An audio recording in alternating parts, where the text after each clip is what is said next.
So Super Rugby semi-final number 2 has gone the way of the Lions. In a game which saw a lot of points on the board, the Lions had 6 tries, 2 to Cocker Smith, a few were down, T got 1, Marks got 2 and Scorsese 1. For the Waratahs, it was Hannigan, Falau, Robertson and Gordon. So yeah, pretty high scoring affair, 44-26. Like I said, there's certainly an action-packed game.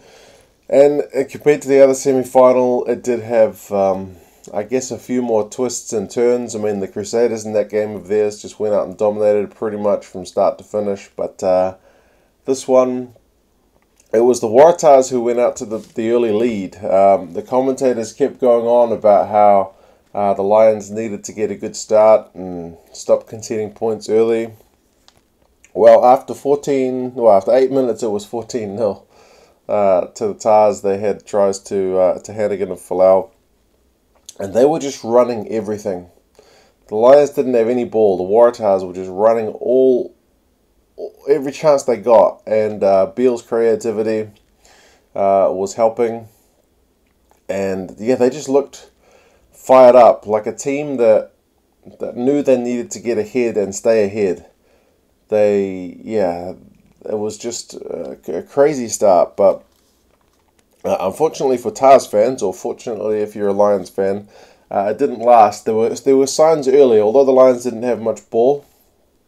Their work at the breakdown was the one area that was kind of costing the Tars a little bit, and that theme would continue throughout the night as the Lions were able to force a lot of turnovers at the breakdown. It was an area where they got a lot of pay. I should say there were a lot more. Likewise with the Crusaders game, the attendance seemed to be pretty decent compared to last week for this one. So kudos to all the people who got out and watched the game. But yeah, the Lions got back into this one. Mostert got a try that was denied, but Marks at the back of a maul. Dianti showed some absolute magic. Quacker Smith, man, I think he was man of the match because he had one of his best games that I've ever seen him play, and I hope Rassi Erasmus was watching because he looked impressive. His 7 skills really coming out when he was just picking the right opportunities to run the ball, and I mean his defensive work was solid as well. At halftime, it was 19-all, so first half we kind of cancel each other out. Waratahs, great lead, pegged back by the Lions. The Lions get in front, but Robertson got that try right before halftime, which was a really slick line-out move. So if you haven't seen the highlights, this game is definitely one to watch. There were slick moves on both sides. Dianti's individual brilliance, Robertson's line-out move, like one's a flashy winger chipping over, and one's a prop just doing a bit of, I guess, sneaky line-out stuff. Equally as impressive to watch. So have a look if you haven't seen the highlights.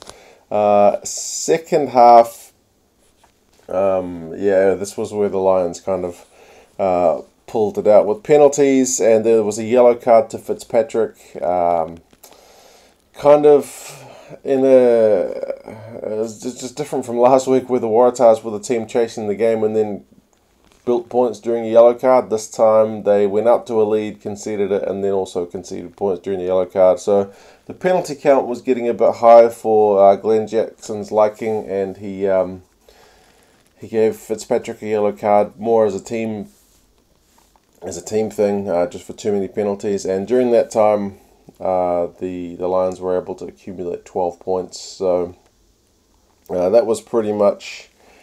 But put the game for the most part beyond reach. They did get a try through Gordon, but once Quacker Smith went over for his second, it's pretty much game over. And then Scorsane's one.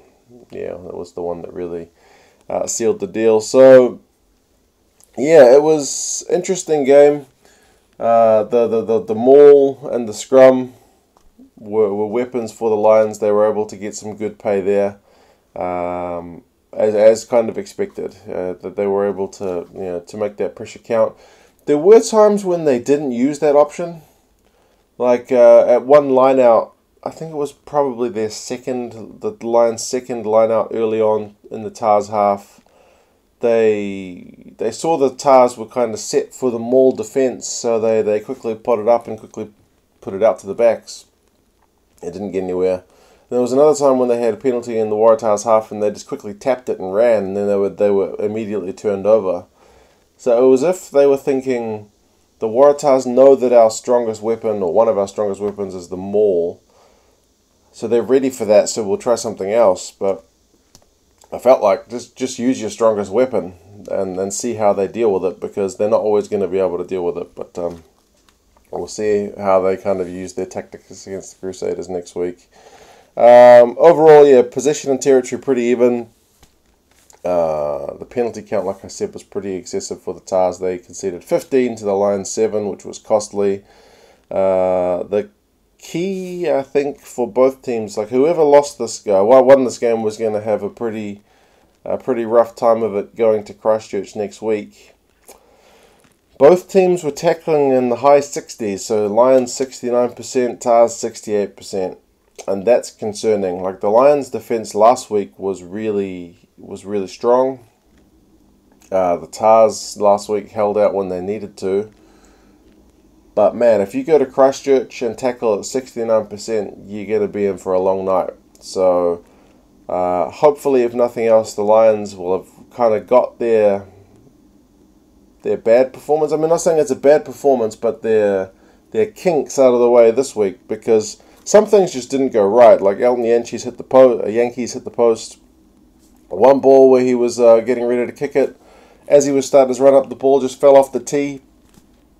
And Glenn Jackson was like, "You got to kick it. You started your run up. They're entitled to charge you down." And then he didn't have time to recover. So a few things just didn't quite go right for the Lions. So like I said, if they're going to have a performance with kinks in it, this was the one to get it done, because next week they're going to need to be spot on. I said the same with the Sharks.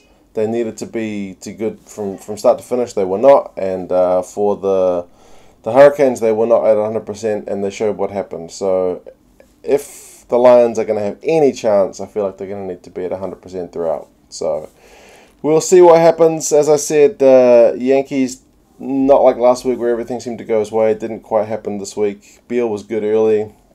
Quacker Smith was amazing. Marks was amazing. Deante with individual brilliance, but he did go off, so we'll see if he's fit for next week. Good game. But like I said, there's some concerning things looking forward to next week's game against the Crusaders. But time to work on that. We'll see what happens. What did you guys think of the game? You let me know your thoughts, and I'll talk to you again soon. See you later.